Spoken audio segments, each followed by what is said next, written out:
Apa hukum sholat pakai parfum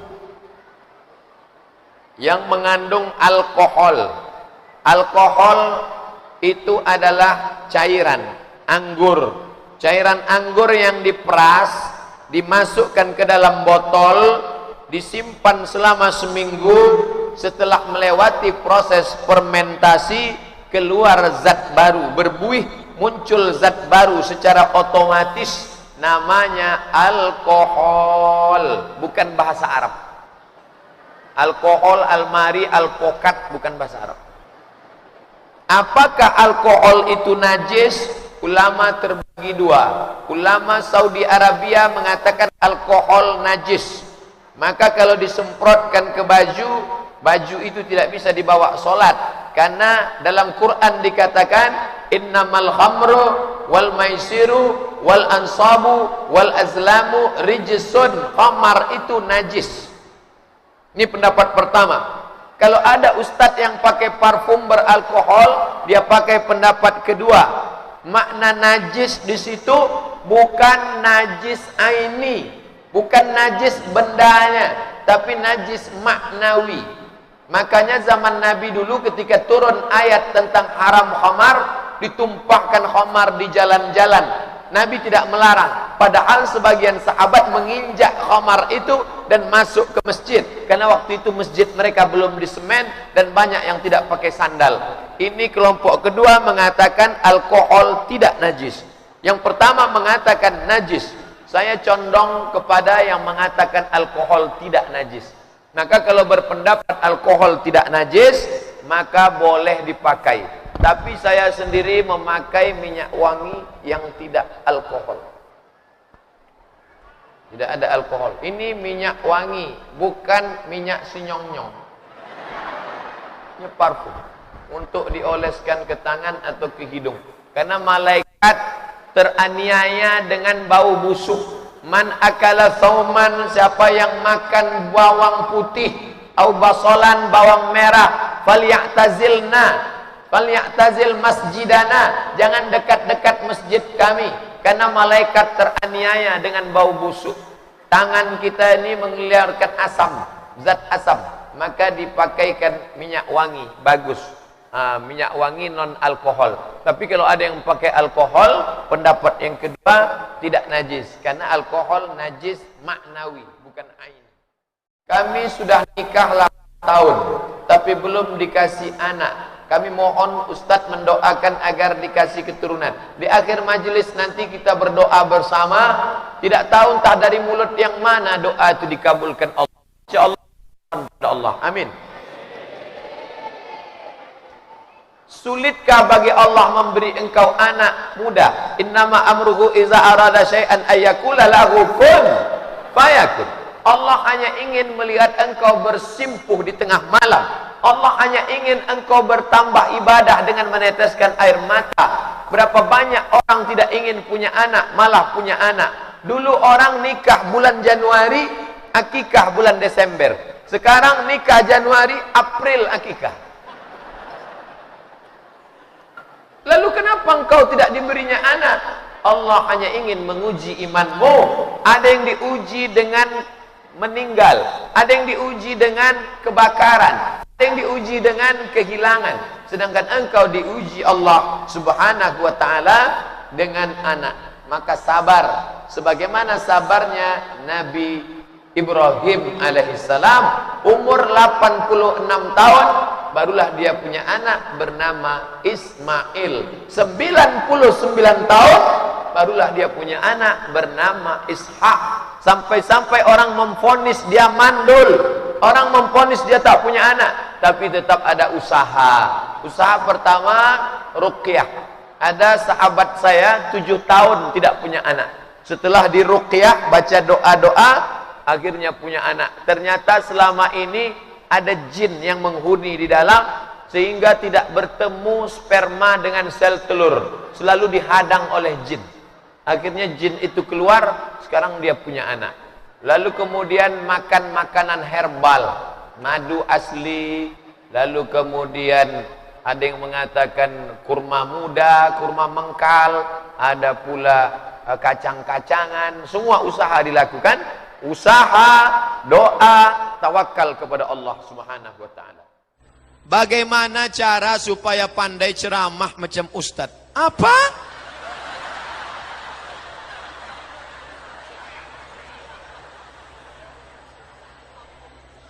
Saya tamat dari Maroko tahun 2007. Lahir 1977, pulang dari Maroko 2007. Pas umur 30 tahun. Tidak pernah ceramah sekalipun. Tak tahu saya macam mana ceramah. Muhadharah dulu di pesantren pernah. Tapi muhadharah itu kan dihafal. Assalamualaikum warahmatullahi wabarakatuh. Raisul jalasa fi hadhil munasabati sa'idati nasla hayya nasku hayya bina naskurul azza wa jalla alladzi qad a'tana fursatan kaminatan wa kani kan beda sama menghadapi tuh. Jadi saya belajar cemana caranya ceramah ini. Maka saya tengoklah gaya-gaya penceramah. Salat saya di masjid, saya tengok. Oh, ada ustadz di Pekanbaru tuh, ustadz nomor 1, namanya Dr. Mustafa Umar, tamat Gontor. Dia ceramah tenang aja. Assalamualaikum warahmatullahi wabarakatuh. Kita sekarang, tapi semua orang terpukau. Wah, besok pas saya diundang, saya pakailah gaya dia. Jamaah sekalian, bagaimana sekarang? Tiba-tiba 5 menit sudah itu, semua jamaah tertidur. Ini tak bisa. Saya ikutilah dia, datang saya ke rumahnya. Assalamualaikum Dr. Mustafa Umar. Waalaikumsalam. Saya baru pulang dari Maroko nih Ustadz. Ya, saya mau ikut Ustadz. Ya, ayo. Dibawanya saya ke TVRI. Langsung dibawanya ke TV. Sampai di TVRI itu diajar senam muka. Jadi rupanya muka kita ini kaku kalau ceramah. Maka supaya jangan kaku, senam dulu. Dah. Habis itu pakai peci. Peci hitam, pakai baju putih, pakai jas. Oh, ganteng. Assalamualaikum warahmatullahi wabarakatuh. Kepada seluruh pemirsa TVRI Riau Kepri, berikut ini marilah kita dengarkan ceramah yang akan disampaikan oleh Dr. Mustafa Umar. Udah itu aja.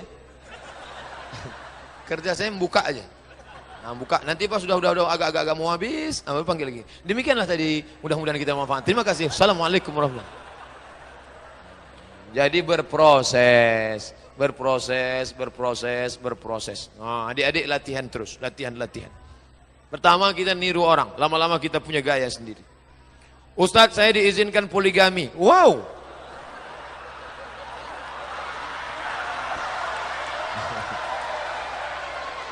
Tapi dengan syarat harus memberikan uang 50 juta per bulan. Apa pendapat antum Ustadz? Sesak nafas saya dengarnya.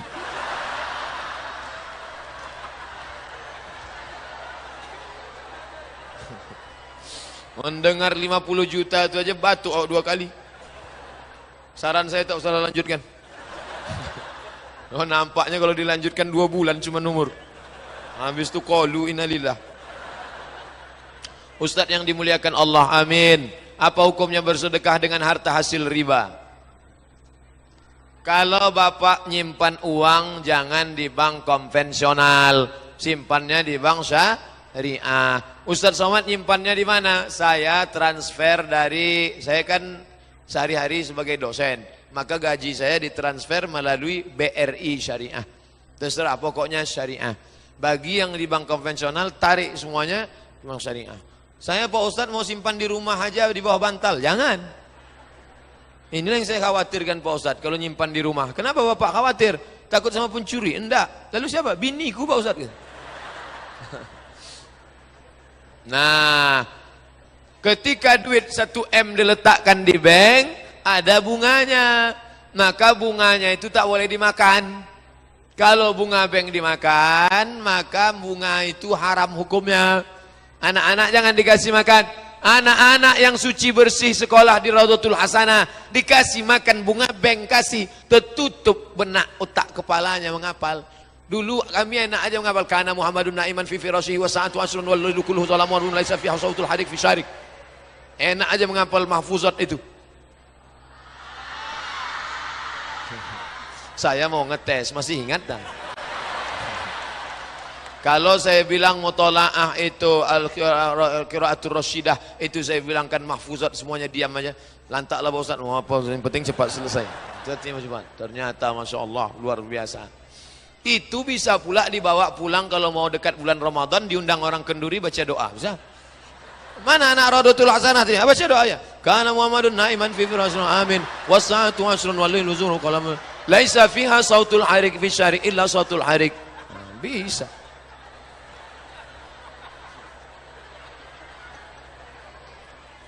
Bagaimana pendapat antum Pak Ustaz? Saya sudah punya niat yang kuat untuk menikah. Tapi orang tua menyuruh untuk menyelesaikan kuliah dulu. Sedangkan menikah adalah perintah Allah dan Rasulullah. Mohon pencerahannya. Antum datang jumpai orang tua, tapi jangan ceramahi orang tua. Bilang dia baik-baik. Mak, ya aku udah tak tahan lagi mak. Asal nampak aku perempuan error lah aku udah. Gelap dunia. Kalau tak emak nikahkan, entah kemana perginya ini nanti. Tapi dia tak juga. Aku ingin kau menikah setelah punya kepribadian. Rumah pribadi, mobil pribadi, gedung pribadi. Ibu-ibu, bapak-bapak, kalian yang kaya-kaya, nikahkan anak kalian supaya selamat dari zina. Ustadz Somad, ya, anak saya ini pacaran. Sekarang mau nikah saya larang. Kata saya nantilah 2 tahun lagi. Ibu selama membiarkan dia pacaran 2 tahun ini dosanya. Mau nanggungnya? Mana ada dosanya Pak Ustadz? Itu tiap malam minggu mereka keluar kan? Iya Pak Ustadz, tapi kan cuma makan bakso. Makan bakso kata dia. Orang berzina, kalau ada stempel cap jempol, udah jempol semua isi anaknya itu. Oleh sebab itu maka jangan sampai. Saya 2 bulan yang lalu ke Kairo. Adik-adik yang ada di Mesir bertanya, Bang, ya, bagaimana kalau kami ingin niat nikah? Bagus, yang perempuan dapat kiriman, yang laki-laki dapat kiriman, yang laki-laki dapat beasiswa, yang perempuan dapat beasiswa, gabungkan. Kan banyak. Bagus, kalian kalau menikah dengan perempuan dengan perjuangan yang luar biasa, nanti setelah sekian tahun itu indah luar biasa. Tapi kalau kalian menikahlah dari perempuan yang siap dari nol. Di mana dia? Di pom bensin banyak.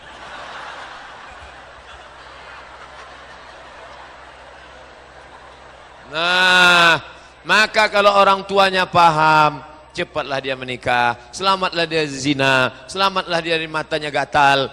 Man istata'a minkumul ba'ah, siapa di antara kalian yang sanggup menikah, falyatazawwaj, menikahlah. Wa man lam yastati' fa 'alaihi bisawm, siapa yang tak sanggup menikah hendaklah dia puasa, banyak-banyak puasa. Puasa Senin Kamis, udah puasa Senin Kamis tetap juga bernafsu Pak Ustaz. Puasa Nabi Daud 15 hari. Alhamdulillah Pak Ustaz. Setelah puasa Nabi Daud nih tak nampak aku lagi perempuan lemas. Datang kawan ngajak, bro, tengok cewek cantik. Mana tak nampak aku lagi udah. Aku udah mau mati aja Bu.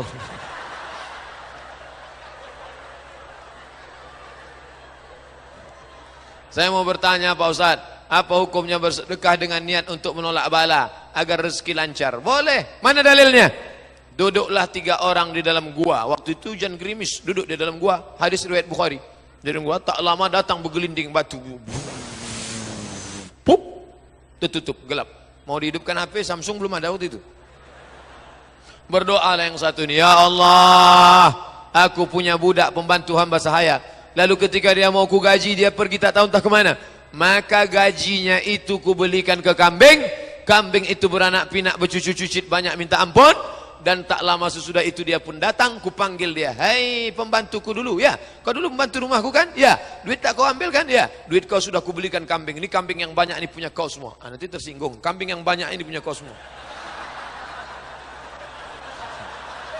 Ini kambing yang banyak ini punya kau semua. Kalau kau mau, semua kambing-kambing ini ambillah. Diambilnya kambing itu ya Allah, satu pun tak disisakannya. Emang kurang ajar juga dia ini. Udahlah duitnya aku belikan kambing itu pula diambilnya semua. Satu pun tak disisakannya. Ya Allah, kalau memang ini sedekah ikhlas karena engkau, bukakanlah pintu gua, terbuka pintu gua. Itulah dalil boleh bersedekah, dijadikan alat sebagai tawassul. Ya Allah, berkat sedekahku ini jadikanlah anakku anak soleh. Ya Allah. Tapi kalau doanya di masjid jangan kuat-kuat. Itu masjid kuat. Ya Allah, berkat sedekahku pada anak yatim yang 15 juta kemarin. Ya Allah. Apakah itu tidak termasuk syirik? Tidak. Itu namanya tawassul. Ya ayyuhalladzina amanu taqullaha wabtaghu ilaihil wasilah. Bertawassul dengan amal soleh. Masyru'. Apakah ini dapat mengurangi pahala sedekah? Pahalanya tak berkurang sedikit pun. Pahala sedekah tak berkurang. Kertas terakhir, saya ingin menanyakan apa hukum menarik kembali harta yang sudah diwakafkan.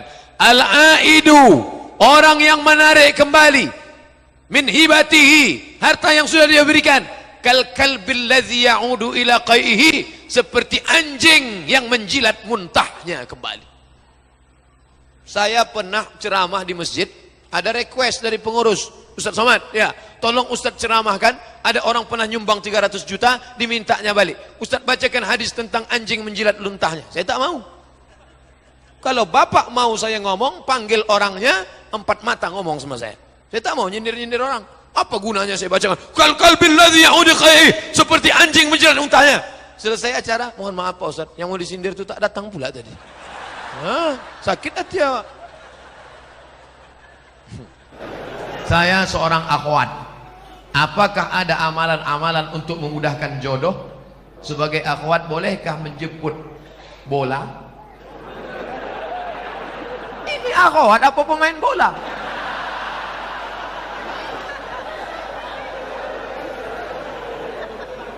Maksud dia, boleh nggak menawarkan diri pada orang soleh? Saya tidak menjawab, saya cerita, bapak ibu jawab. Ketika Nabi sedang tausiah, tiba-tiba tegak seorang perempuan. Apa kata perempuan itu? Inni wahabtu laka nafsi, I give myself for you. Sekarang saya tanya, bolehkah menawarkan diri untuk orang soleh? Lihat cerdasnya jamaah. Kita cukup sebutkan dalil, dia sudah. Maka kata ulama, boleh menawarkan diri pada orang yang soleh dengan syarat dia tidak mengumbar itu kepada orang lain sehingga menyebabkan malu. Dalil kedua, istri Nabi Khadijah, dia pakai ekonomi syariah. Khadijah punya barang yang membawakan barang dagangan itu seorang pemuda ganteng bernama Muhammad sallallahu alaihi. Setiap barang dibawa laku keras. Akhirnya Khadijah nanya, ini yang selalu laku keras mana orangnya? Itu dia.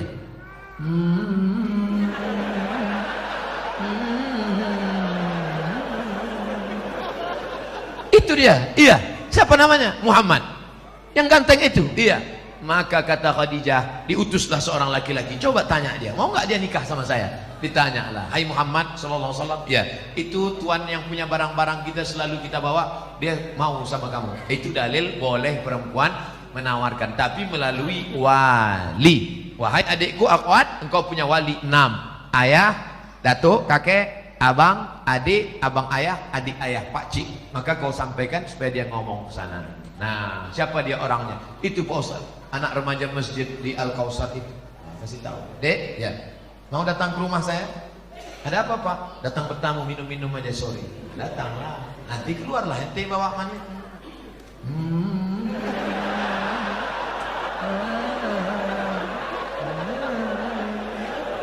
Lalu kau pun minumlah, tengoklah dia. Setelah itu barulah tanya. Dek, ya. Tadi waktu di rumah tadi ada minum teh kan? Iya. Gimana nampak yang bawa teh tadi? Saya nggak ngelihat Pak. Kenapa tak kau tengok? Besok pagi bisa kau datang? Bisa Pak. Besok datang. Tengok jelas-jelas ya. Aku ngundang kau tujuannya mau nengok keponakanku itu.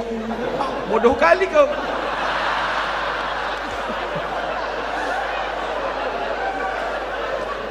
Setelah itu sampaikanlah kepada dia. Nanti kulah kau tengok, kasih jawaban cepat-cepat ya. Ya, kalau padi katakan padi, jangan sampai tetampi-tampi. Kalau jadi katakan jadi, jangan sampai tenanti-nanti. Itu gimana?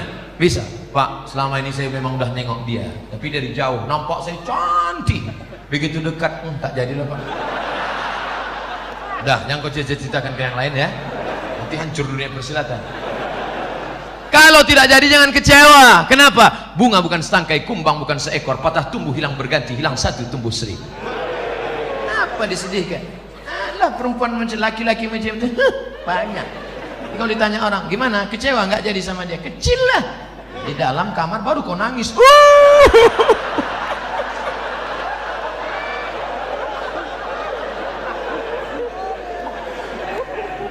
Ini sudah ditetapkan Allah. Ini takdir sudah tertulis di Lauhil Mahfuz bahwa teh kotak ini punya Abdul Somad, bahwa minuman ini punya Abdul Somad. Ini takdir.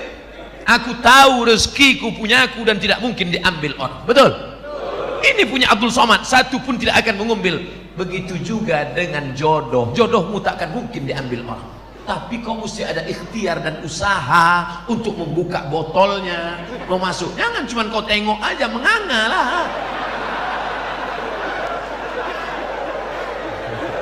Harus ada usaha. Jangan nanti ditanya, gimana dek? Saya serahkan sama Allah aja. Kalau memang jodoh nggak akan kemana. Takkan lari gunung dikejar. Di mana gunung nggak lari dikejar? Oleh sebab itu ada ikhtiar. Itulah Ahlus Sunnah wal Jamaah. Harus ada usaha. Mudah-mudahan yang gadis-gadis yang lajang-lajang dipertemukan Allah dengan yang baik-baik. Yang bilang amin itu yang belum nikah.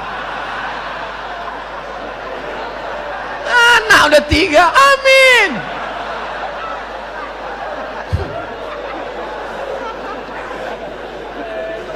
Nah, oleh sebab itu maka indah adik-adikku yang lajang. Indah kalian nanti bercerita ke anak-anak. Papa, ya, papa ketemu mama dulu di mana? Waktu itu ada ustadz datang ke masjid LNG Bada atau Bada LNG, Masjid Al-Kausar. Nah, terus pas papa mau keluar itu nyari-nyari sendal, mana sendal, tiba-tiba terbentur kepala papa. Tengok depan.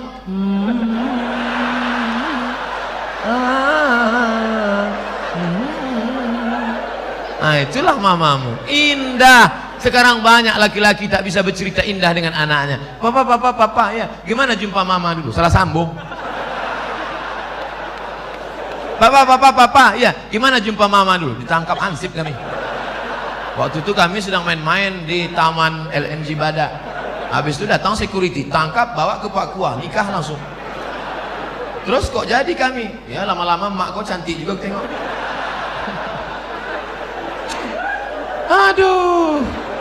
Jika di Bontang sudah ada bank syariah seperti bank muamalat, BSM, apakah kita masih boleh menabung di bank konvensional? Tidak ada alasan. Besok pulang dari kantor atau pas jam, ambil cuti sebentar 1 jam, izin, ambil tarik, beralihlah ke bank Kaltim-Tara Syariah. Takbir. Ustadz dikasih berapa sama Bank Kaltim-Tara? Tidak pernah jumpa, tidak pernah ada tegur sapa. Tapi saya membawa spirit syariah kemana-mana pun, saya selalu sampaikan itu. Robahlah bank konvensional menjadi bank syariah. Hai bupati, hai wali kota, hai gubernur, amalmu kalau mau tidak putus setelah kematian. Robah bank Kaltim-Tara menjadi bank syariah. Takbir. Mengalir pahalanya, Pak. Memangnya kau jadi bupati, wali kota, gubernur berapa lama? Paling lama 2 periode, itu pun kalau ada yang nyoblos. Paling lama 10 tahun, itu pun kalau tak ditangkap KPK. Habis itu pensiun, stroke, stres, mati. Apa yang kekal abadi? Tuh amalmu. Buatkan perda zakat, keluarkan orang dari konvensional, maka setelah kau mati macam tetesan embun di tengah gurun pasir yang panas. Dulu waktu kau punya jabatan disambut orang pakai baliho, disambut pakai umbul-umbul, dibukakan pintu. Sekarang menengok pun orang tak mau. Akhirnya kau depresi, stres, batuk, mati. Sekarang banyak golongan yang mengaku dirinya yang sesuai dengan Rasulullah Sallallahu Alaihi Wasallam. Bahkan masjidnya pun khusus untuk kelompoknya saja. Padahal di sampingnya ada masjid yang sudah lama dibangun masyarakat. Apakah benar Rasulullah mengajarkan cara beragama seperti ini? Tidak. Kita semua yang bersyahadat mengikut sunnah Rasulullah, kita adalah ahlus sunnah wal jamaah. Kita ini semuanya ahlus sunnah. Karena kita mengikut sunnah menutup aurat, kita mengikut sunnah kita sholat berjamaah, kita mengikut sunnah. Adapun perkara yang remeh-temeh, sepele-sepele, jangan kelahi hanya masalah sepele. Kelahi masalah bulu. Yang sudah punya ada jenggot, lanjutkan jenggotmu panjangkan. Yang tak ada jenggot, beli itu obat gosok-gosok. Jangan kelahi masalah bulu. Ini yang gak suka jenggot, ngejek yang jenggot. Aku nengok kau berjenggot macam kambing tuh. Tentu yang berjenggot sakit hati. Aku berjenggot kambing, iya. Kau tak berjenggot anjing. Berkelahi kambing sama anjing. Ini kan masalah sepele. Masalah Islam mengatur. Oleh sebab itu jangan kelahi. Kelahi hanya masalah kaki celana. Yang udah motong kaki celana, ya nggak apa-apa. Jangan disambung lagi ke bawah. Ini masalah khilafiyah. Jangan diajak yang udah motong. Aku nampaknya ente sejak hijrah ini bertambah tinggi nampaknya. Itu dia sakit hati. Bagus dia potong kaki celana supaya tidak nginjak ayam. Tapi yang kaki tertutup begini, ya bilang nanti jumpa sama orang. Dulu kita jumpa sama orang salaman, sekarang aneh gitu. Neraka. Manjarra thawbahu khuyala. Kalau mata kakinya tertutup, kalau sombong. Kalau nggak sombong nggak apa-apa kata Imam Nawawi. Kalau nggak sombong nggak apa-apa kata Imam As-Suyuti. Kalau nggak sombong nggak apa-apa kata Syekh Atiyah Saqar. Kalau nggak sombong nggak apa-apa kata Imam Sun'ani dalam Subulus Salam. Kalau nggak sombong nggak apa-apa kata Imam Syaukani dalam Nailul Autar. Kalau nggak sombong nggak apa-apa kata Syekh Yusuf Qardawi dalam kitab Mafahim Kaifa Nata'amal Ma'as Sunnah. Oleh sebab itu ini masalah khilafiyah, masalah usolli, masalah enggak usolli fardhul asri. Yang satu enggak pakai usolli. Akhirnya kelahi. Antara usolli enggak usolli kelahi. Yang ketawa siapa? Yang enggak ke masjid. Kenapa mereka di Masjid Al-Kautsar kelahi? Gara-gara usolli. Untung kita enggak ke masjid.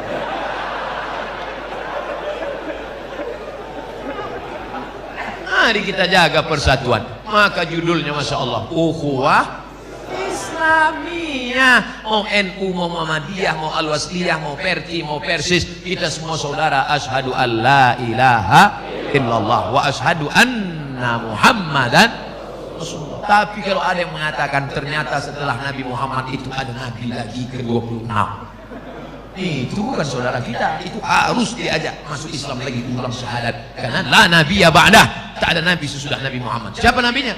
Ahmad. Ini dia. Ya'ti mim ba'dismuhu Ahmad. Ini nabi yang terakhir, Ahmad. Oh, jadi kalau namanya ada dalam Quran berarti dia nabi. Iya, berarti ada nabi yang ke-27. Siapa dia? Nasrullah.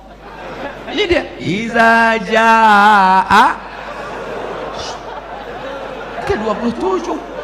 Berarti ada nabi yang ke-28. Ini yang terakhir. Ini ayatnya. Qul huwallahu ahad, Allahu.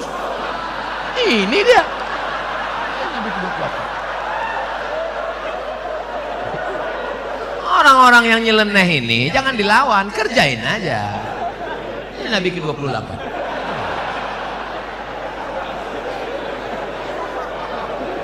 Tolong jangan dipotong videonya.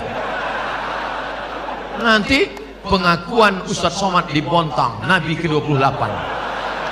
Ini potong-potong video nih. Makanya tonton video dari awal sampai akhir, lihat video aslinya, jangan lupa subscribe.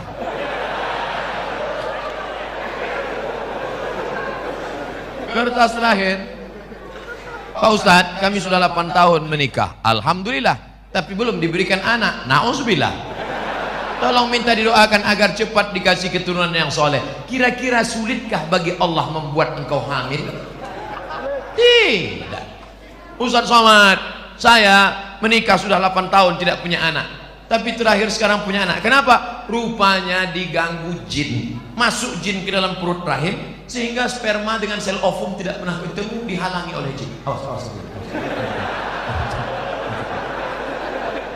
Kisah nyata teman kaya Polri. Akhirnya setelah diruqyah di Jalan Sumatera, Riau, Pekanbaru bersama Ustadz Saifullah, walau di Kalimantan cari ustadz-ustadz yang bisa ruqyah. Akhirnya jinnya pergi, kabur, akhirnya hamil. Sekarang punya anak.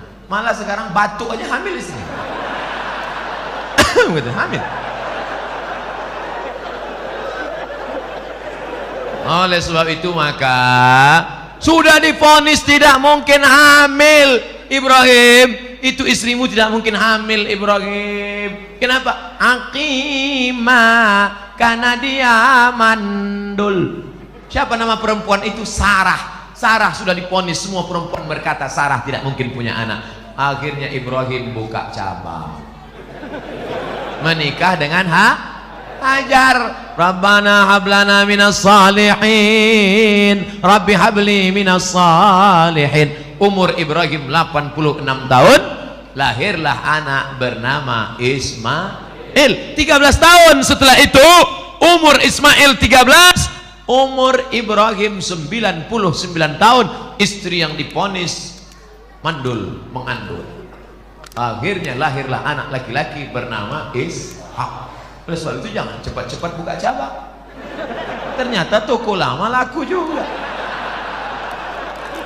Makanya Bu, nanti kalau bapak ngomong, Mas, nampaknya papa harus buka cabang. Ingat, ternyata setelah 13 tahun Sarah juga mengandung, Pak. Jadi gimana? Kita tunggu 13 tahun lagi. Oleh sebab itu maka apa sebenarnya yang diinginkan Allah? Kadang sakit hati saya, Pak Ustaz. Saya sudah nikah 8 tahun gak ada anak. Kawan saya nikah Januari, April punya anak.